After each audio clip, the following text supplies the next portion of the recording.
Always been interested in local history. I've written a lot of stuff about it.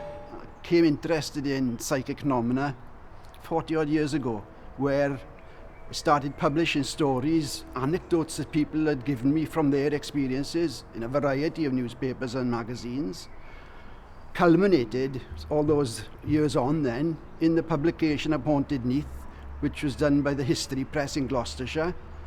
2 or 3 years later, then Amberley Publishers approached me about a book for Ghosts of Neath, to follow it. So I've done that.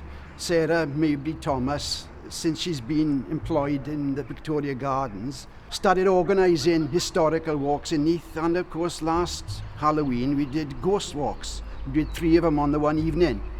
Now this is the first one that we've done outside of the Halloween period, and it seems to be quite popular the way people are gathering up there.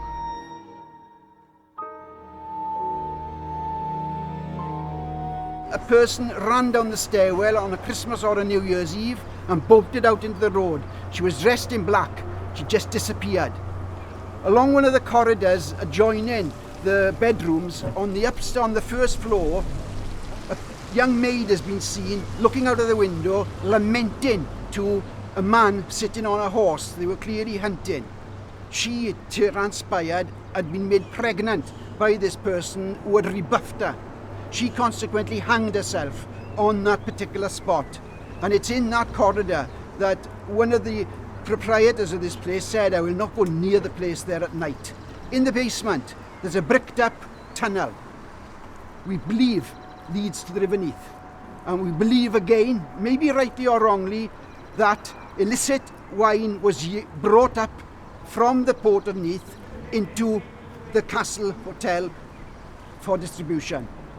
But a hound has been heard baying in that tunnel. The staff here live with it. A character was seen walking down there in Edwardian clothes, walking down there by a lady who was making her way up here. She phoned me to tell me about this. She wouldn't even come here on site. She was so scared of it to tell me. A friend of mine was sitting in there, or a friend of my wife's was sitting in there in recent weeks. She is psychic. And she's sitting in a corner with her partner, and she was attracted to a man sitting in the far corner of the building. And she said to her partner, see that gentleman sitting over there? And he said, well, no, Carol. He said, there's no one sitting there.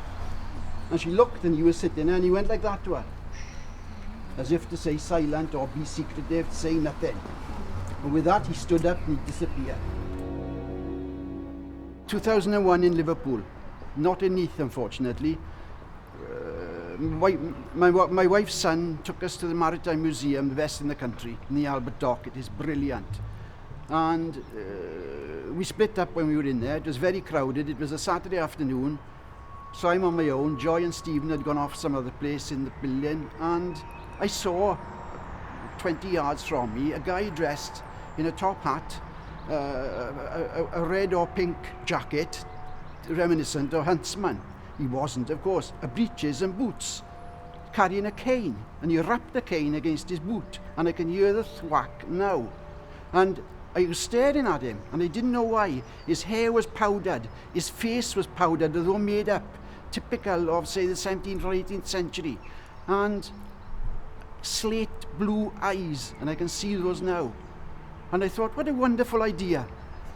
The Albert Museum has got guides to take people around dressed in period costume. And he walked briefly away from me, around a corner, and I ran to the corner, and he was gone. Some years later, perplexed by this, I wrote to the curator of the museum in Liverpool, and I told him the story. No, we do not have guides, he said, but I know exactly what you're saying.